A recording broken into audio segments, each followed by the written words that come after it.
Alors, il y a quelque chose qui s'est passé dans la communauté où l'auteur écrit, et ses frères et sœurs étaient sur le point de se détourner de l'Évangile. Et c'est de ça ici qu'on parle.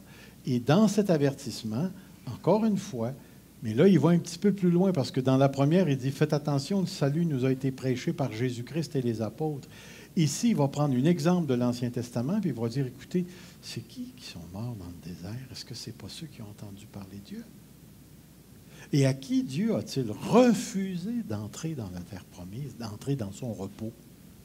N'est-ce pas à ceux qui avaient entendu Dieu?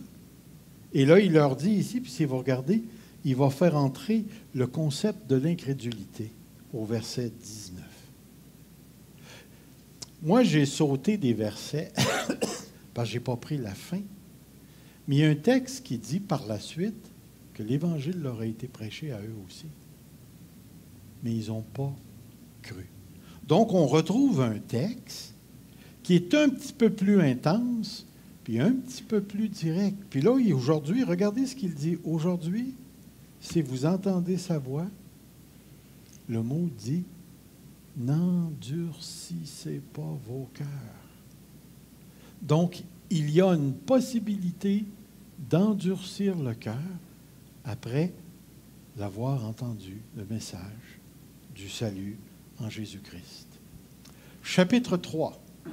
Ensuite, nous entrons dans le chapitre 5, où l'apôtre Paul va commencer à nous introduire au sacerdoce de Jésus-Christ. Il va commencer à en parler. Mais c'est vraiment au chapitre 7 qu'on va rentrer dans toute la description du sacerdoce de Melchizedek. Mais au chapitre 6, après avoir qualifié les Hébreux d'indolents, c'est-à-dire d'insensibles, d'intouchables, puis leur dire, vous devriez être des maîtres, des maîtres. Puis là, il leur dit, écoutez, on va tenter de vous donner de la viande, mais je ne suis même pas certain que vous êtes capable de la recevoir. Le problème n'est pas avec l'enseignement, le problème est dans le récepteur, c'est-à-dire ceux qui se sont placés dans une telle condition qu'ils deviennent de plus en plus intouchables par les choses de Dieu, ici. Et là, on arrive au chapitre 6. Chapitre 6 qui a provoqué énormément de discussions, puis ce n'est pas ce soir que ça va arrêter. Il va dire ici, puis remarquez les mots utilisés. Encore une fois, le texte s'intensifie encore une fois. Il va dire, car il est impossible que ceux qui ont été une fois éclairés,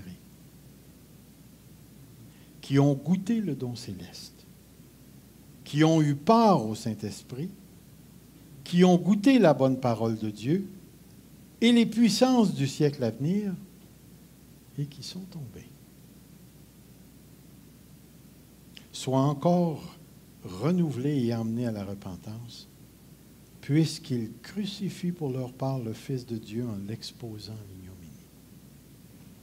Les termes sont extrêmement forts.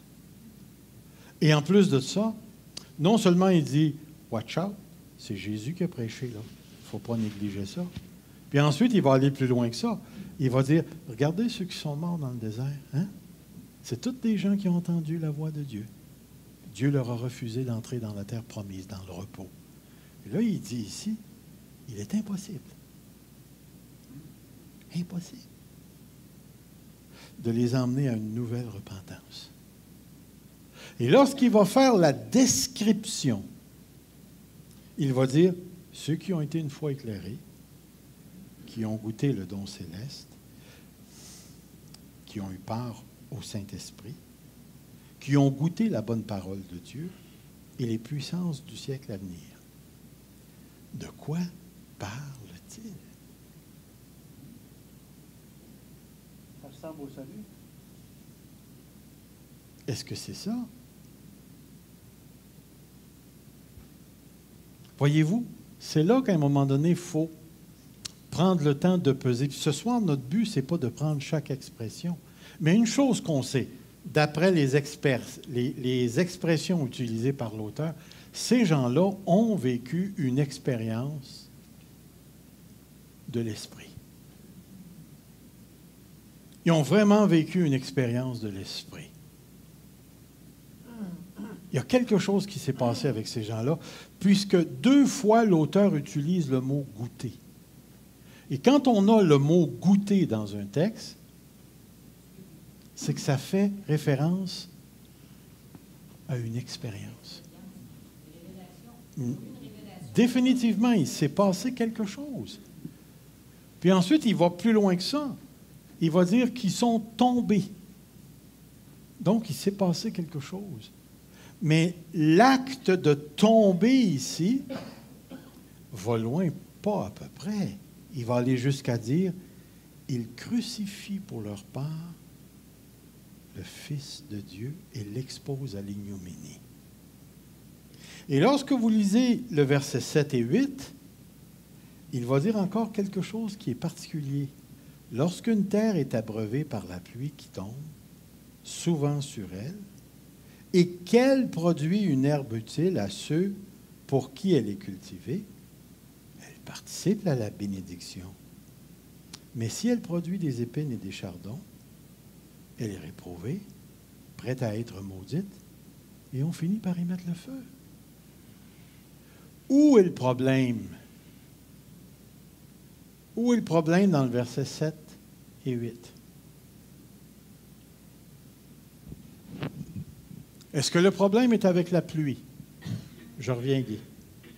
Le problème est avec quoi? La terre. Est-ce que c'est la même pluie qui tombe sur les deux? Oui. C'est intéressant. Est-ce qu'une terre maudite peut faire une expérience de l'esprit? C'est l'idée ici qu'il est en train de dire. Guy? Oui, bien c'est ça. Je viens de l'expliquer, là, c'est ça. Yeah. L'idée ici, on parlait un tout petit peu avant qu'on commence ce soir, puis on parlait de la parabole du semeur. Il y a 4 terres, il y a une semence. C'est la même semence qui tombe dans les 4 terres.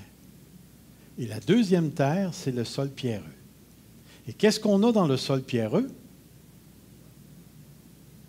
Et qu'est-ce que c'est écrit? C'est quelqu'un qui reçoit la parole aussitôt avec empressement. Joie, empressement. Wow!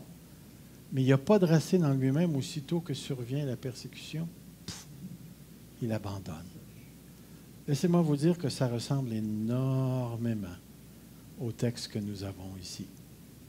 Mais il reste que, quand bien même, lorsqu'on lit le verset 6, ces gens-là ont fait une expérience surnaturelle. Donc l'avertissement devient encore plus sévère. Il est impossible.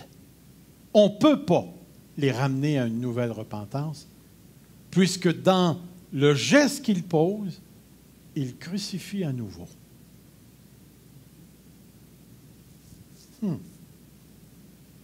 Il est en train de nous parler de quelque chose de très, très, très sérieux.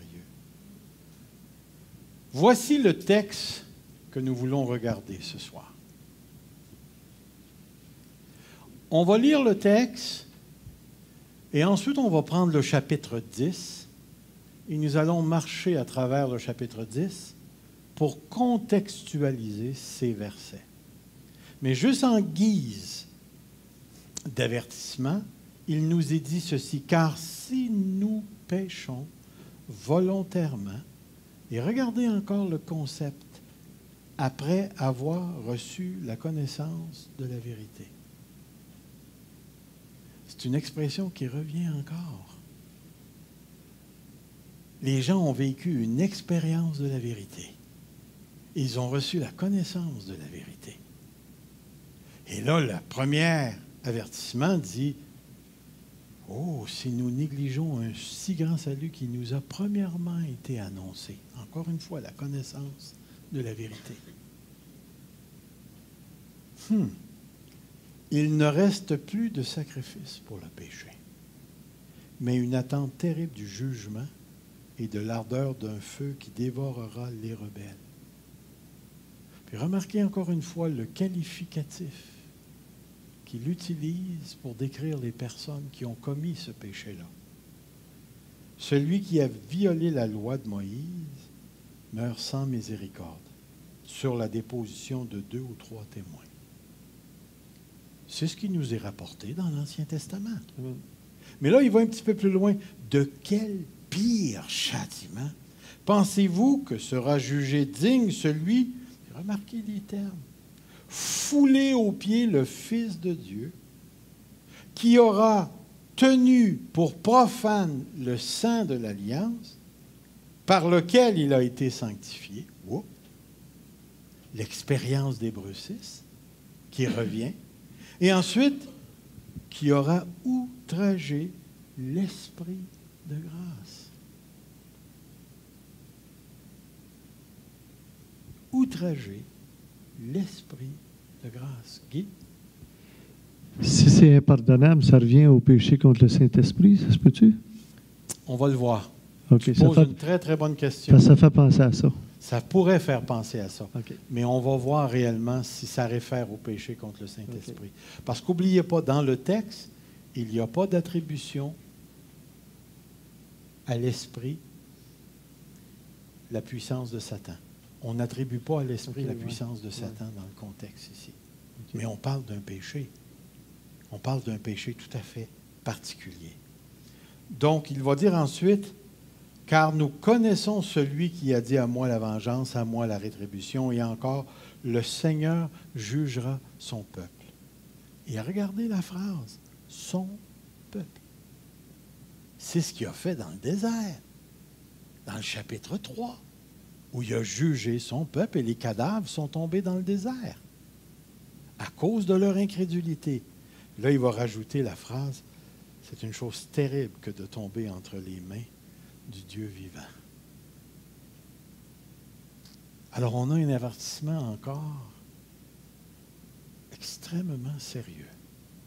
Alors, ces textes d'avertissement jouent des rôles ou un rôle tout à fait particulier dans l'argumentaire de l'auteur.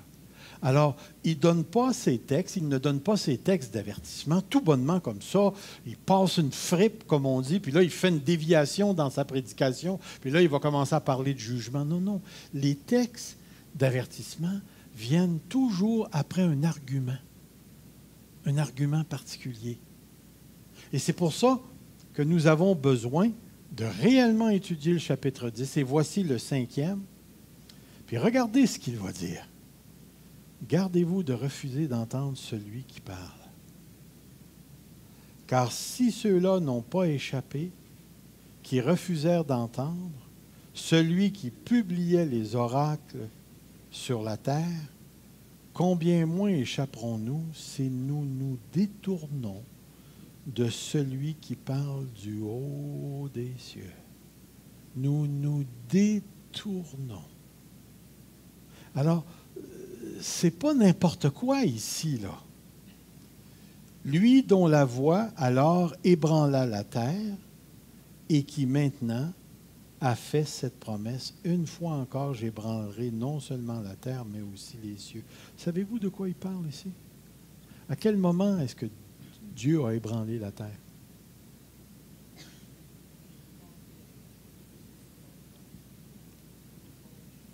OK. Voilà, c'est bien plus ça. C'est lorsqu'il était sur le mont Sinaï avec toutes les flammes, la trompette, les tremblements. Et là, et ensuite, il nous est dit qu'il va ébranler la terre et les cieux. À quel moment ça va se passer, ça? Quand Jésus-Christ revient. C'est sérieux, c'est très sérieux. Ces mots, une fois encore, indiquent le changement des choses ébranlées, comme étant faites pour un temps, afin que les choses inébranlables subsistent. Donc, on est vraiment dans un contexte eschatologique, la fin des temps ici.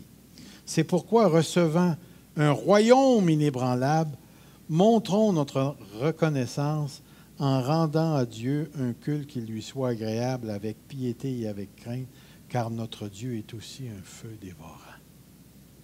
Dernier avertissement qu'on retrouve dans le texte.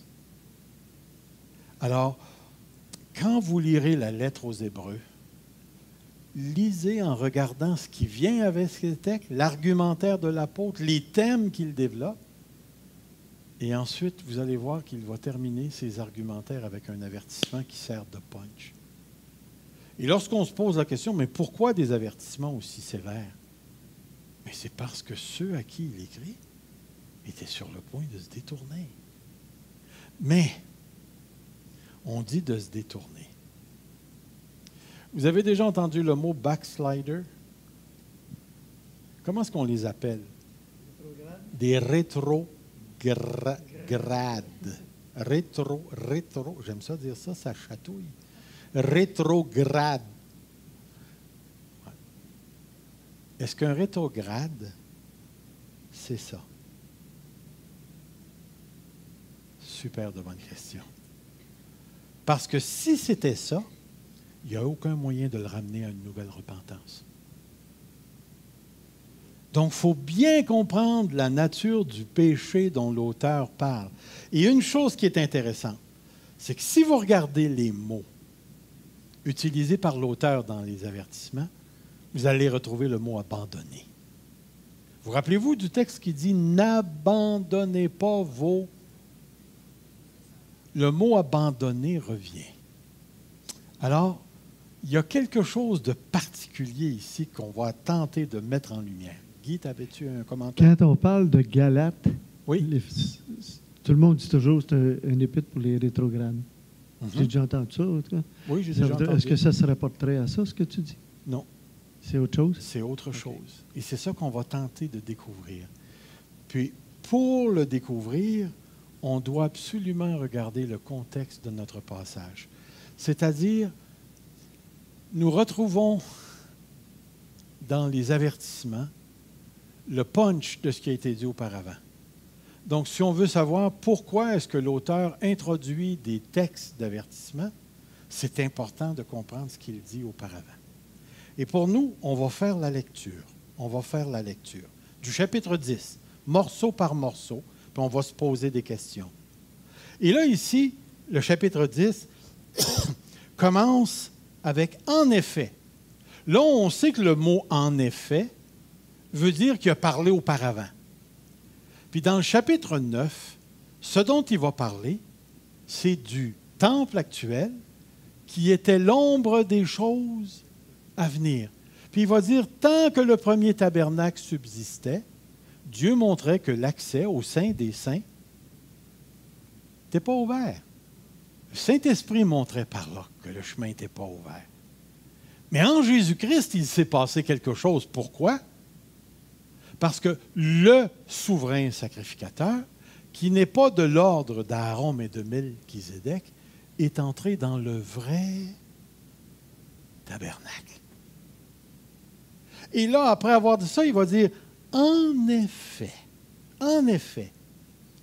la loi qui possède une ombre des biens à venir et non l'exacte représentation, remarquez les termes, qui ne peut jamais, par les mêmes sacrifices qu'on offre perpétuellement chaque année, emmener les assistants à la perfection.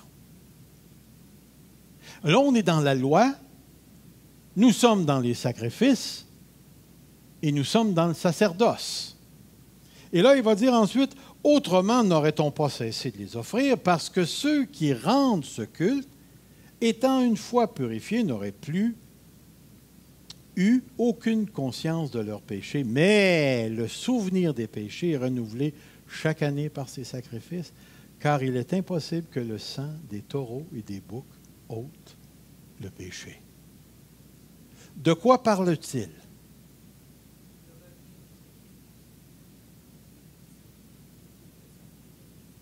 Oui, mais est-ce qu'il parle du retour? Regardez le texte que j'ai mis en avant. Il parle de quoi? De l'impossibilité de l'ancienne alliance de purifier les péchés une fois pour toutes. C'est ce qu'il dit. Par les mêmes sacrifices qu'on répète à tous les ans, on est en train de dire tes péchés sont encore là, tes péchés sont encore là, tes péchés sont encore là. Puis là, il est en train de dire, mais le sang des vaches puis des bœufs, pas capable d'ôter le péché. S'il avait dit ça dans le temps d'Étienne, le gars serait mort. On n'aurait pas la lettre aux Hébreux. Mais lui, il a compris qu'avec un nouveau prêtre, il y a un changement de sacerdoce, puis il va aller plus loin que ça. S'il y a un changement de sacerdoce, il y a un changement de pratique. Et l'ancienne alliance devient désuète, caduque. Alors, on saisit l'idée de ces textes-là? Ça va? OK. On va aller un petit peu plus loin. Et là, il va dire, c'est pourquoi. Quand il dit c'est pourquoi ici, là, ce n'est pas une conclusion qu'il tire. Le mot c'est pourquoi introduit une explication. Voici, je vais vous dire pourquoi l'Ancienne Alliance ne pourra jamais emmener les gens à une pleine purification. Et il va dire, c'est pourquoi, en conséquence, Christ entrant dans le monde dit, tu n'as voulu ni sacrifice ni offrande, mais tu m'as formé un corps. Tu n'as agréé ni holocauste, ni sacrifice pour le péché. Alors je dis, voici je viens. Dans le rouleau du livre, il est question de moi pour faire, ô Dieu, ta volonté. Ce qu'il est en train de dire ici, c'est que ça avait déjà été prédit. Et on retrouve ça dans les psaumes. Ça avait déjà été prédit par Dieu qu'il y aurait quelqu'un qui viendrait faire la volonté de Dieu. Mais il va dire un petit peu plus loin, il va dire ceci. Après avoir dit d'abord, tu n'as voulu et tu n'as agréé ni sacrifice, ni offrande, ni holocauste, ni sacrifice pour le péché, ce qu'on offre selon la loi. Il dit ensuite, voici je viens pour faire ta volonté. Et regardez la conclusion qu'il tire. Il abolit ainsi la première chose pour établir la seconde. Il n'y en a plus de sacrifice mosaïque. Il n'y a plus de sacerdoce aaronique. Il n'y a plus de sacrifice de veau, de vache, de mouton. Il n'y en a plus. Pourquoi? Parce que l'essence prophétique du texte, qui prédisait la venue d'un autre type de sacrifice, démontrait que tout ça était juste l'ombre des choses à venir.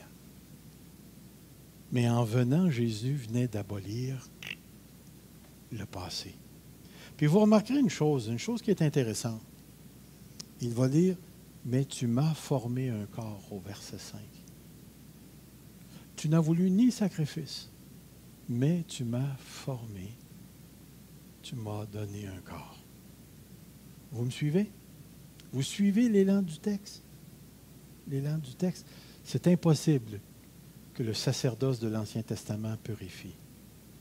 Puisqu'il y a cette impossibilité-là, nous retrouvons déjà dans la Torah, l'Ancien Testament, nous retrouvons la prédiction, la prophétie que Dieu va envoyer un autre type de sacrifice. C'est ce qu'il est en train de dire ici. Au verset 10, il va dire, voici, c'est en vertu de cette volonté. De quelle volonté? Oh, je viens pour faire ta volonté.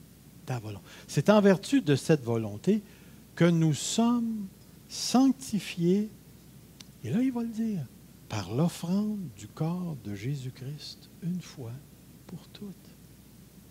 Voyez-vous, il n'a pas quitté la scène.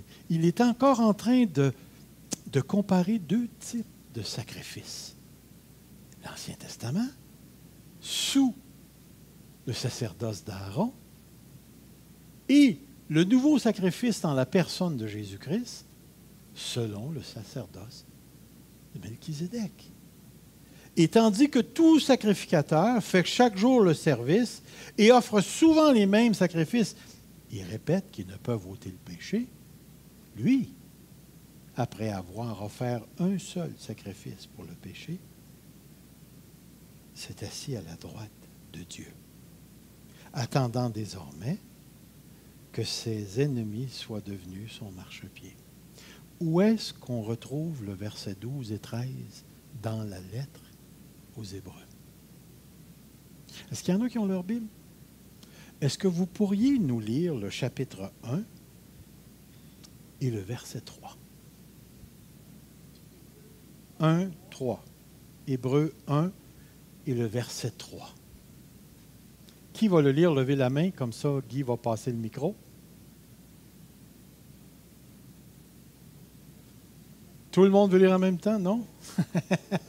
Votre voix va être enregistrée, là.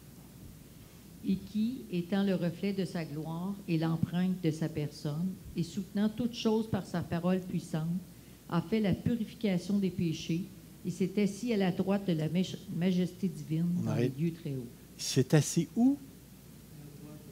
Et notre texte dit, lui, après avoir offert un seul sacrifice pour les péchés, s'est assis à la droite de Dieu pour toujours. La même pensée qui revient. Le rôle de Jésus-Christ, qui est devant Dieu avec la purification accomplie une fois pour toutes, s'est assis à la droite de Dieu. Et vous avez Monsieur sacrificateur selon Aaron, qui vient à tous les semaines, à tous les mois, à tous les ans, offrir le même sacrifice qui ne peut jamais ôter les péchés. C'est ce qu'il est en train de dire ici. Donc, il est en train de construire. Vous voyez, il construit son argumentaire pour en arriver au texte d'avertissement. Ici. Une autre chose, verset 14. Car, donc il n'a pas quitté encore son argumentaire. Car par une seule offrande, on savait qu'eux autres offraient des sacrifices, mais lui, une seule, il a emmené à la perfection pour toujours ceux qui sont sanctifiés. Alors, on comprend ici que le mot « sanctifié » a rapport avec le pardon total, absolu et perpétuel des péchés. Ça veut dire que lorsque nous avons reçu ce sacrifice, nous avons reçu à perpétuité. À perpétuité. C'est ce que le Saint-Esprit, là il nous introduit le Saint-Esprit, nous atteste, car après avoir dit, voici l'alliance que je ferai avec eux, après ces jours-là, dit le Seigneur, je mettrai mes lois dans leur cœur et je les écrirai dans leur esprit. On se retrouve ici dans Jérémie et dans Ézéchiel, où Dieu va faire une nouvelle alliance. Et si on comprend la lettre, on est dans le chapitre 8, où il va dire, après avoir fait l'alliance, comment ça se fait que Dieu parle encore d'une nouvelle alliance? Une autre alliance.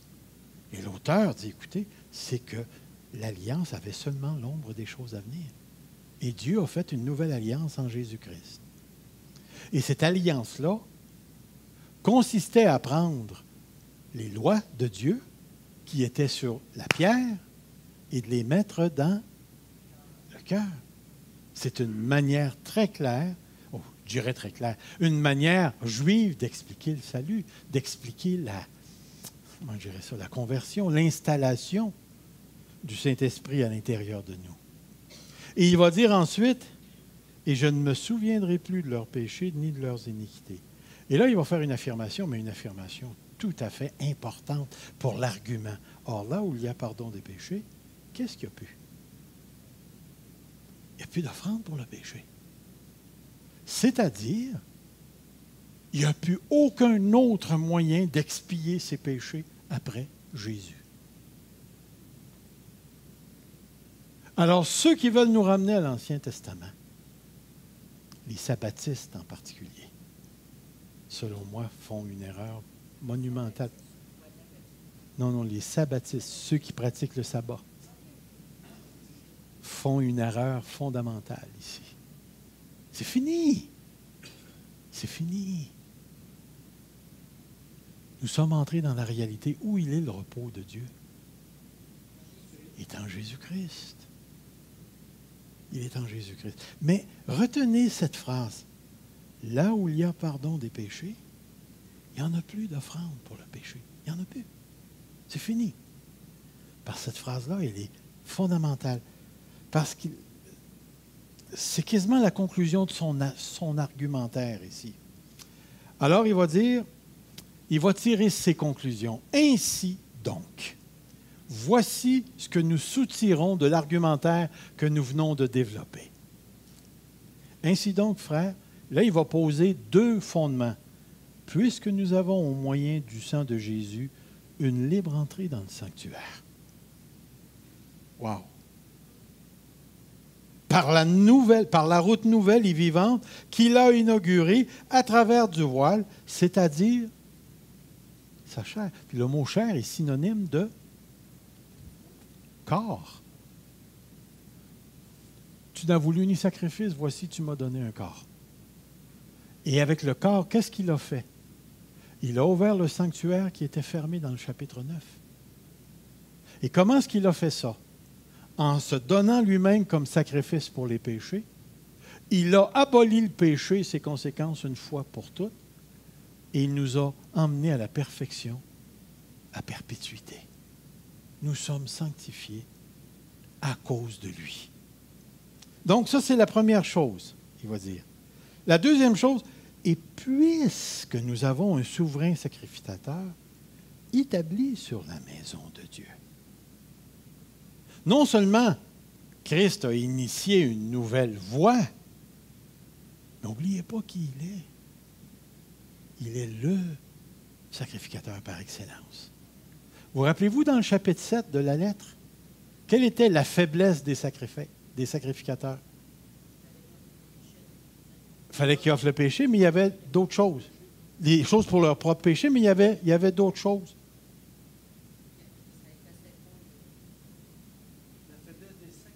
Oui, oui. Ou la faiblesse du sacerdoce d'Aaron. C'est que les gars mouraient tout le temps. Il fallait toujours les remplacer, puis les remplacer, puis les remplacer, puis les remplacer. Où est-ce qu'il est, Jésus? Résurrection d'entre les morts, il est sacrificateur à perpétuité. Il s'est assis. Fini. Il est assis à la droite de Dieu. Ayant fait la purification des péchés, il s'est assis. Floc. C'est fait. Et c'est pour ça que nous avons besoin de comprendre que nous avons un si grand sacrificateur ici. Nous avons besoin de comprendre ça. Et là, il va rentrer dans ce que moi j'appelle la partie exhortative. Et là, il va donner 4 commandements. Approchons-nous donc avec un cœur sincère, dans la plénitude de la foi, les cœurs purifiés d'une mauvaise conscience. Hébreux chapitre 9. Aucun sacrifice de bœuf, de vache pouvait libérer nos consciences des œuvres mortes. Là, maintenant, on peut s'approcher de Dieu dans une conscience totalement purifiée. Pourquoi? Parce que notre sacrificateur est entré dans le véritable tabernacle avec un sacrifice perpétuel qui est lui-même et il s'est assis à la droite de Dieu. Nos consciences ont été purifiées des œuvres mortes. Pastoralement parlant, un texte comme celui-là, c'est tellement important lorsque vous faites du counseling, parce qu'il y a des gens qui disent « J'arrive pas à me pardonner. J'arrive pas à me pardonner. Ça fait 100 fois que je demande pardon pour tel ou tel péché. » Mais tu perds ton temps. Tu perds ton temps. Guy, est-ce que tu as le micro en arrière de toi? Un autre texte qui est précieux pour appuyer tout cela, il avait été mentionné précédemment au chapitre 8 dans Hébreux, le verset 12 qui nous dit « Parce que je pardonnerai leur iniquité Exactement. et que je ne me souviendrai plus de leur péché. » Texte qui répète dans le chapitre 10. On appuie, on est toujours dans la même ligne de pensée. Toujours dans la même ligne. On est en train de sécuriser le peuple sur les choses qui ont été et qui sont maintenant valides encore plus. C'est pour ça que j'ai l'impression que Guy va falloir que tu changes de position. Je t'agace. OK. Ensuite, il va dire au verset 23, « Retenons fermement la profession de notre espérance. » Si on prenait le mot espérance, on serait obligé d'aller dans le chapitre 11 et dans le chapitre 3, où il va parler de l'espérance que nous avons à cause de Jésus-Christ. Puis vous savez, une des choses qui est intéressante, c'est que notre espérance, dans le chapitre 6, elle est basée sur les promesses que Dieu a faites, ne pouvant jurer par un plus grand que lui-même, à l'aide de 2 choses, la promesse et le serment. on a une personne qui est entrée dans les cieux et maintenant, notre espérance est comme une ancre solide en celui qui est allé s'asseoir à la droite de Dieu pour nous. Je vous le dis, la lettre aux Hébreux, c'est un trésor lorsqu'on commence à faire toutes les connexions qui se trouvent. Le gars a vraiment été inspiré par Dieu, ici. Il va dire fermement la profession de notre espérance, car celui qui a fait la promesse est fidèle. Chapitre 6. Ensuite, il va dire veillons les uns sur les autres pour nous exciter à l'amour, à la charité et aux bonnes œuvres.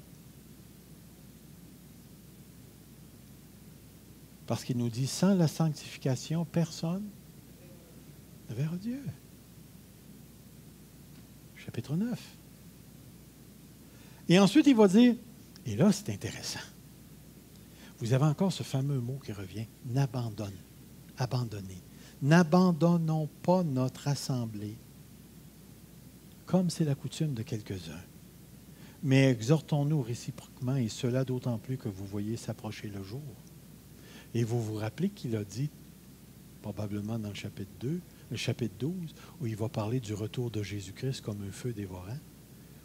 Encourageons-nous à rester fidèles. Alors, j'arrive à ceci. Notre texte, chose à ne pas faire, outrager l'esprit. On arrive à ce texte ici. C'est la continuité. Après les 4 exhortations. Car si nous péchons volontairement, après avoir reçu la connaissance de la vérité, il ne reste plus de sacrifice. Réalisez-vous de quoi il est en train de parler? Christ, après un seul sacrifice, a réglé tout. Puis là, il dit, il n'y en a plus de sacrifice. Mais qu'est-ce qu'il veut dire par « si nous péchons volontairement après avoir reçu la connaissance de la vérité » ? De quel péché parle-t-il?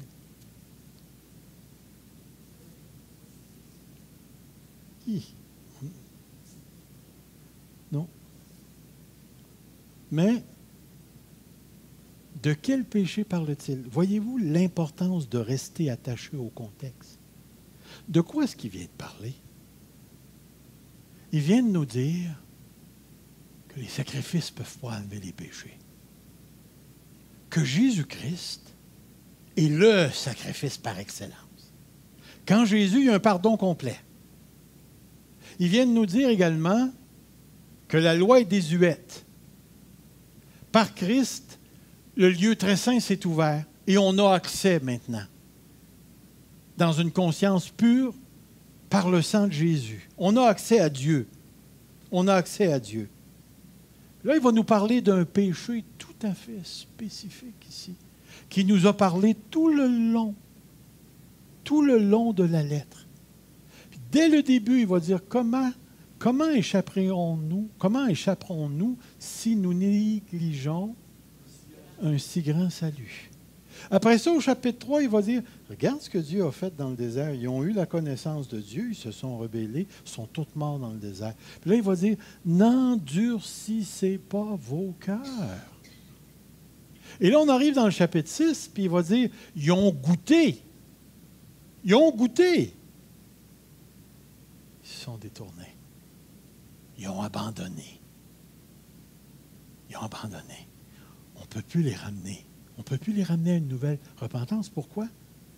Parce qu'ils recrucifient le Christ. Ils l'exposent à l'ignominie. Et là, on arrive dans le chapitre 10. Puis là, si on lit bien le texte, il va dire, il ne reste plus de sacrifice pour le péché, mais une attente terrible. Vous rappelez-vous au début de la lettre, autrefois, de plusieurs manières, à plusieurs reprises, Dieu a parlé à nos pères par les prophètes, mais en ces jours qui sont les derniers, il nous a parlé par... That's it! Ça s'arrête là. Il n'y a plus rien après le Fils. Il n'y a pas de Mahomet, il n'y a pas de Joseph Smith, il n'y a pas de Mormon, il n'y a pas de ci, il n'y a pas de ça. C'est Jésus-Christ. Ça s'arrête là. Il n'y aura pas une autre voie, un autre gourou, un autre sauveur. Il n'y a sous le ciel aucun autre nom par lequel nous devions être sauver. Ça s'arrête là. Je suis le chemin, la vérité et la vie. Nul ne vient au Père que par moi. La Bible nous le dit, nous le répète. Après Jésus-Christ, il n'y a plus rien. Alors, de quel péché parle-t-il? Ben, j'aimerais vous poser la question suivante. Levez pas toute la main. Avez-vous péché après avoir reçu la connaissance de Jésus-Christ? OK. Des péchés veniels? Mais j'ai l'impression qu'il y en a qui ont fait des gros péchés aussi. C'était pas juste des petits. En tout cas, on en a dans la Bible. Des adultères, des incestes. On a des chrétiens qui se meurtrient entre eux autres, qui se mordent, qui se mangent, qui s'engueulent, qui créent des... Il y en a du péché, écoute. Toutes les lettres en contiennent quasiment. Puis ici, dans la lettre aux Hébreux, il est en train de dire, vous êtes devenus tellement indolents, tellement intouchables, qu'on est obligé de recommencer à vous donner du lait. Parce que la nourriture solide, c'est pour les hommes faits. Puis là, il va commencer après ça au chapitre 7. Lave-là la nourriture. Comprenez-vous que dans l'Ancien Testament, tout ça représentait ce qui s'en venait? Et là, vous êtes en train de me dire que vous voulez retourner à ça? OK. Le péché ici, là, c'est pas un chrétien qui recommence à fumer quand il a dit qu'il arrêterait de fumer à son baptême. C'est pour ça que je vous amène ici. Regardez les textes. 29. De quel pire châtiment pensez-vous que sera jugé celui qui est digne? Puis remarquez les termes. Fouler aux pieds le Fils de Dieu. Ils l'ont exposé à l'ignominie dans le chapitre 6. Puis dans le chapitre 2, ils ont négligé le salut qui, premièrement, nous a été annoncé par le Sauveur lui-même. Ce n'est pas n'importe quel péché ici. C'est un péché qui a réellement rapport avec l'Évangile. Avec l'Évangile. Ensuite, il va dire de qui aura tenu pour profane le sang de l'Alliance. Voyez-vous, on était en train de parler de la nouvelle alliance dans le chapitre 8, et on est en train de parler d'une alliance qui est désuète, l'alliance faite avec Israël dans l'Ancien Testament. Et là, en Jésus-Christ, Hébreux chapitre 8, on parle d'une nouvelle alliance.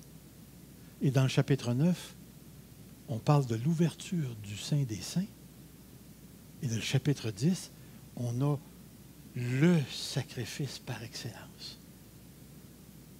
Alors, mépriser l'alliance ou profaner l'alliance, c'est de cracher dessus.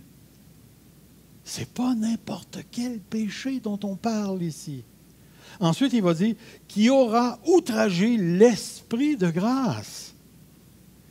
Christ s'est offert par un esprit éternel. Et qu'est-ce qu'il a fait? Il a purifié.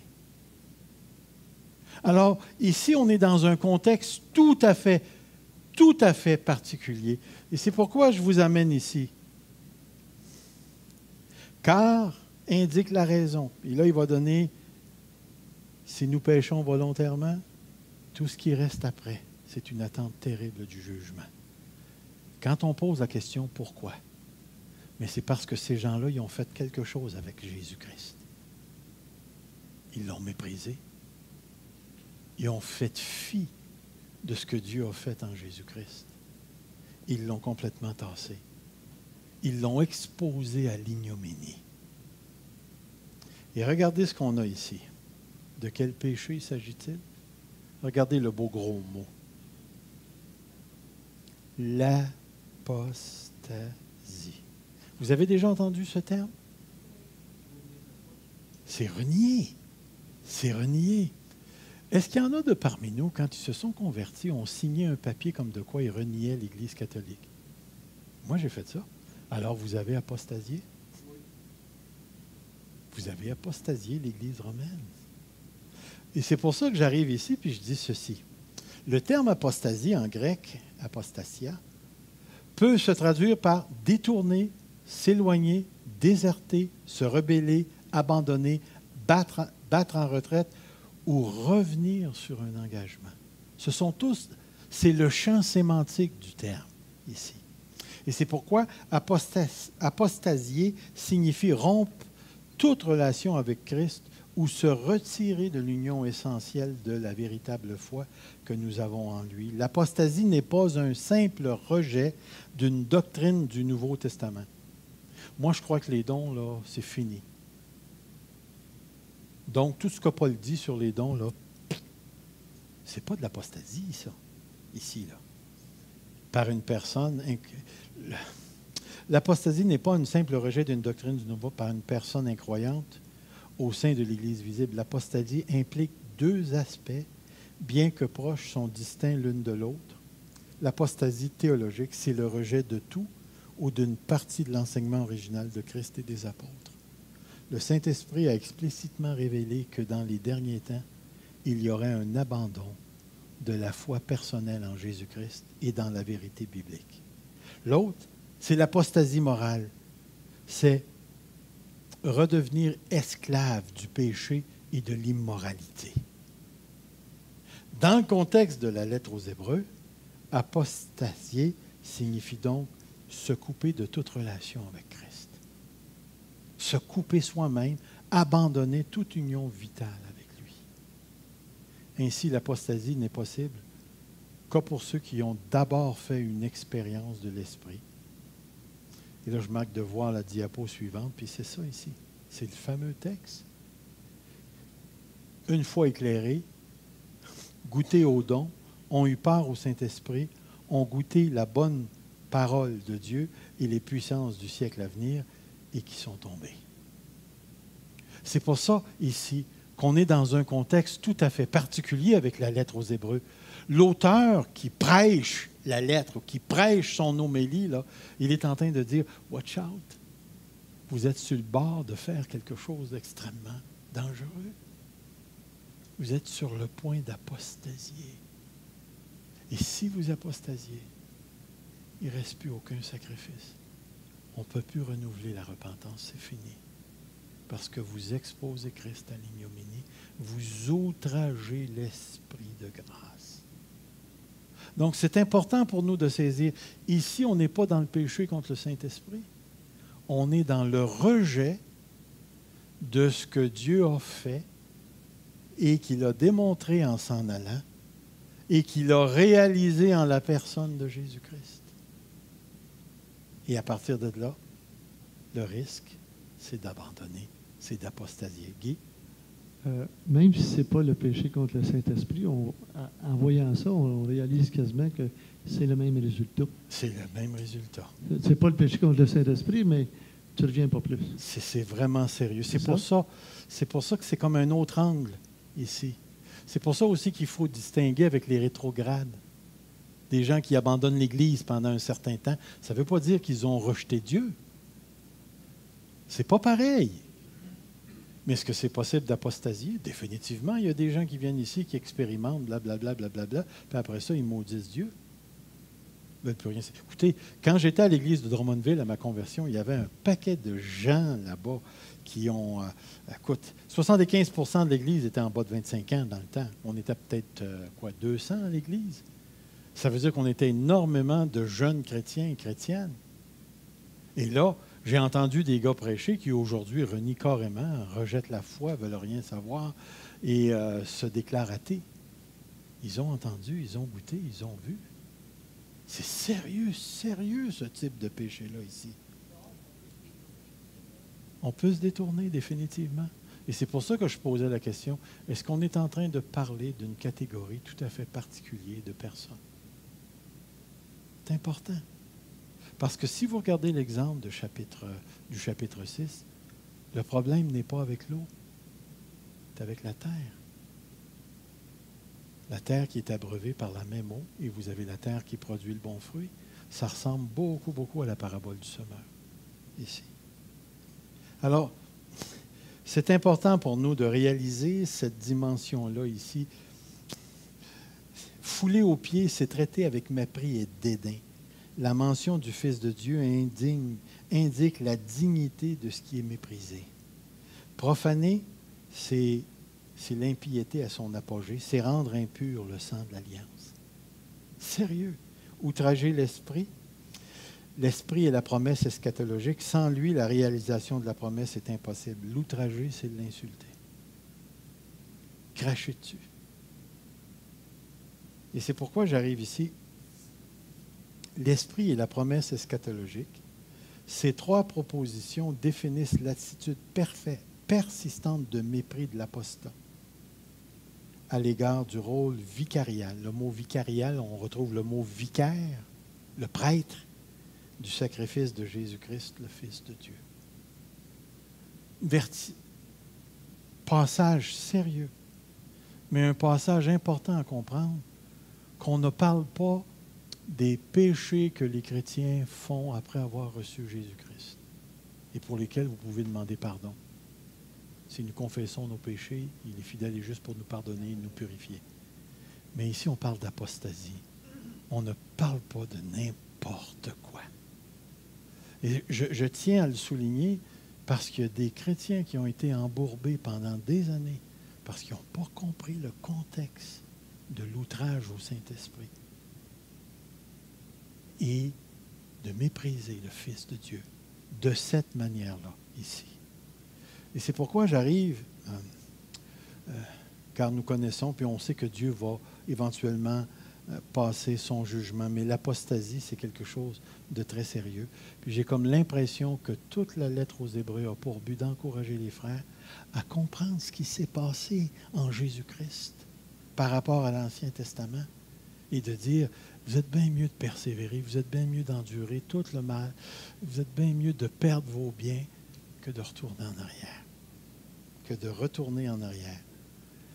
On retrouve d'autres types d'avertissements dans le Nouveau Testament. J'ai voulu juste vous introduire à certains textes ici. Jude 4. Car il s'est glissé parmi vous certains hommes dont la condamnation est écrite depuis longtemps, des impies qui changent la grâce de Dieu en dissolution et qui renient, le mot arnéomai, renient le seul Maître et Seigneur Jésus-Christ. Sérieux, sérieux.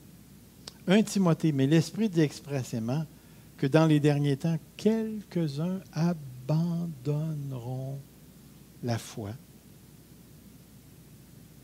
Puis c'est notre fameux verbe ici, d'apostasier, pour s'attacher à des esprits séducteurs, à des doctrines de démons par l'hypocrisie de faux docteurs, portant la marque de la flétrissure dans leur propre conscience, prescrivant de ne pas se marier, de s'abstenir d'aliments que Dieu a créés pour qu'ils soient pris avec action de grâce par ceux qui sont fidèles et qui ont connu la vérité. Un autre texte, 2 Timothée 3.1, « Sache que dans les derniers jours, il y aura des temps difficiles, car les hommes seront égoïstes, amis de l'argent, fanfarons, blablabla, verset 3, blablabla, verset 4, emportés, enflés d'orgueil, aimant le plaisir plus que Dieu, ayant l'apparence de la piété, mais reniant, encore une fois, reniant ce qui en fait la force. » On va retrouver ces gens-là dans l'Église. Ensuite, ce témoignage est vrai. C'est pourquoi reprends-les sévèrement afin qu'ils aient une foi saine, qu'ils ne s'attachent pas à des fables judaïques et à des commandements d'hommes qui se détournent de la vérité.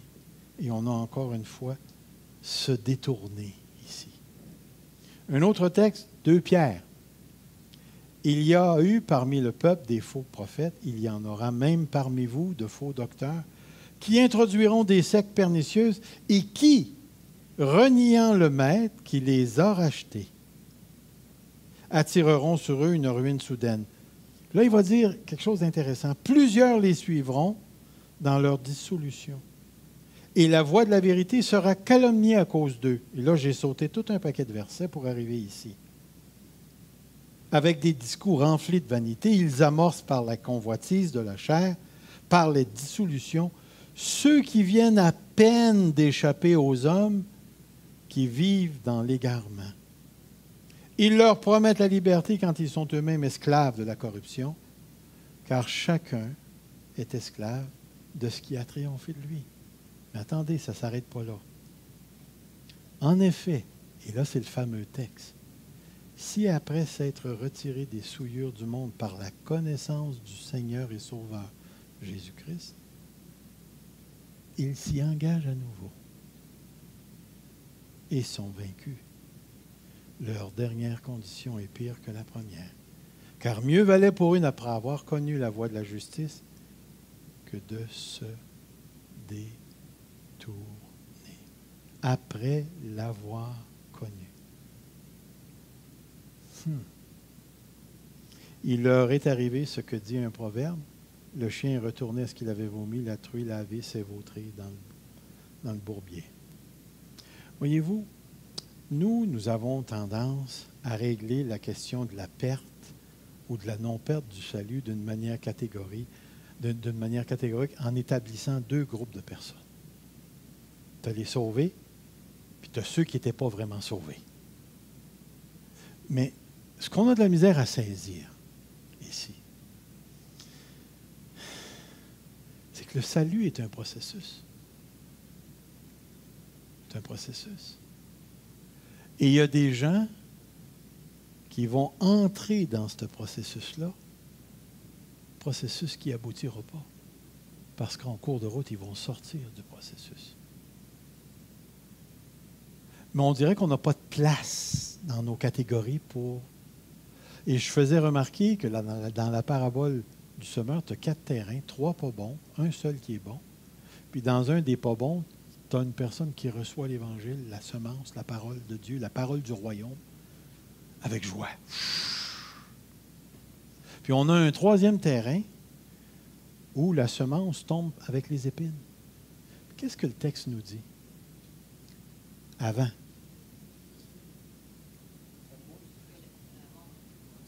Ensemble. Ils vont grandir ensemble. Mais qu'est-ce que tu vas voir à un moment donné? Tu vas voir que l'un va étouffer l'autre. Mais durant le temps que tu les regardes grandir, merveilleux. Il est présent. Ainsi de suite. Il faut garder de l'espace. Je vais vous montrer un autre texte. Et celui qui me reniera devant les hommes, je le renierai moi aussi devant mon Père. Parole sérieuse de Jésus. Sérieuse de Jésus. Et on retrouve notre mot arneomai, renier, encore une fois. Il y a un autre texte que j'ai trouvé très intéressant parce qu'il est souvent mal utilisé pour dire que oui, tu peux faire tout ce que tu veux, puis Dieu ne changera pas d'idée. Cette parole est certaine. Si nous sommes morts avec lui, nous vivrons aussi avec lui. Si nous persévérons, nous régnerons aussi avec lui. Mais si nous le renions, lui aussi nous reniera. Si nous sommes infidèles, lui reste fidèle, car il ne peut se renier lui-même. Le texte n'est pas en train de dire, pauvre petit gars, tu es infidèle à Dieu, mais Dieu est fidèle envers toi. Il ne te lâchera pas. Ce n'est pas ce que le texte dit. Il dit que Dieu ne peut pas se renier. Tu vas toujours retrouver le concept de la justice chez lui. Si nous, on est capable de se renier soi-même, Dieu n'est pas capable de le faire. Et dans le texte, on a encore un sérieux avertissement. Si tu me renies, je te renierai moi aussi. Si tu m'es infidèle, moi je vais rester fidèle, je vais te donner exactement ce que tes œuvres méritent. Alors, on se retrouve définitivement dans des contextes, on n'a pas le temps de regarder tous les contextes ce soir, mais on se retrouve devant des versets qui ont un impact sérieux. Puis, le danger pour nous, là, c'est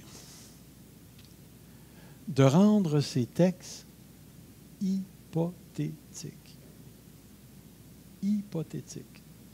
C'est-à-dire que les auteurs, ils se servent de ces textes-là pour faire peur aux chrétiens pour qu'ils restent droits dans le chemin de Dieu. Est-ce que c'est vrai que si quelqu'un renie Jésus-Christ, Jésus va le renier? Pas sortir de là. C'est vrai. C'est vrai. Est-ce que c'est vrai celui qui renie Jésus-Christ et qui crache sur son sacrifice? Il va tomber entre les mains d'un Dieu qui est un feu brûlant et dévorant. Définitivement que c'est vrai. Est-ce que c'est vrai que ceux qui ont goûté et qui ont renié ne peuvent pas être amenés à la repentance? La réponse, c'est vrai. Ces textes-là l'affirment. Est-ce que c'est vrai que celui qui est sorti du péché puis qui se remet dedans va vivre les conséquences de ses gestes? La réponse, c'est vrai. C'est vrai. Est-ce qu'on peut perdre notre salut? Je trouve que même les auteurs du Nouveau Testament ne posent même pas la question. L'exhortation qui nous est donnée, c'est « Watch-toi ». Reste fidèle. Parce que ce n'est pas des farces, marcher avec Dieu. C'est sérieux. C'est très sérieux. Considère. Parce que si devant la perte, le désavantage, la souffrance ou la persécution, tu revires de bord, sache que Dieu aussi, il va revirer de bord. Il ne peut pas se renier. Alors, ce soir, on est devant un texte. La chose à ne pas faire, c'est d'outrager l'esprit. Et qu'est-ce que c'est qu'outrager l'esprit? Mais c'est de mépriser ce que Dieu a fait en Jésus-Christ en tant que sacrificateur, nouvelle alliance et sacrifice pour les péchés. Donc, l'auteur de la lettre ne nous parle pas de n'importe quel péché, il nous parle de l'apostasie. Que nous, les chrétiens, soyons fidèles en dépit de tout, car notre récompense est grande. Questions, commentaires? Oui. Dans la parole, il dit, il y a un endroit qui dit « on ne se moque pas de Dieu ». Exactement. Très bon commentaire. On ne se moque pas de Dieu. On ne se moque pas de Dieu. Et les gens qui peuvent nous dire, une fois sauvé, là, je peux faire tout ce que je veux, là, je peux me vautrer dans le péché, ces gens-là n'ont pas compris le salut. Vous les emmènerez dans mon bureau. On va se parler. Ça va? Oui? Il faut les gens vont pas entendre ton commentaire, puis il est important. OK. Est-ce qu'un chrétien peut volontairement, comment on dit ça, s'apostasier? Apostasier? Mais que ça ne marche pas. Mais que ça ne marche pas. C'est une bonne question, j'en ai aucune idée, je ne sais pas. Est-ce que je peux apostasier puis que ça ne marche pas? Ma première réponse, ça serait non, mais je ne le sais pas réellement. Parce que c'est une chose que de délaisser l'Église, n'abandonnez pas vos assemblées. Puis c'est une autre chose que de cracher sur le sacrifice de Jésus-Christ. C'est vraiment pas pareil. Alors, je ne pourrais pas nécessairement répondre, je ne le sais pas. Est-ce que c'est possible d'apostasier puis de manquer son coup? Ça, je t'avoue, c'est la première fois que je l'entends, celle-là. Elle est bonne. Elle est bonne. Oui, Daniel?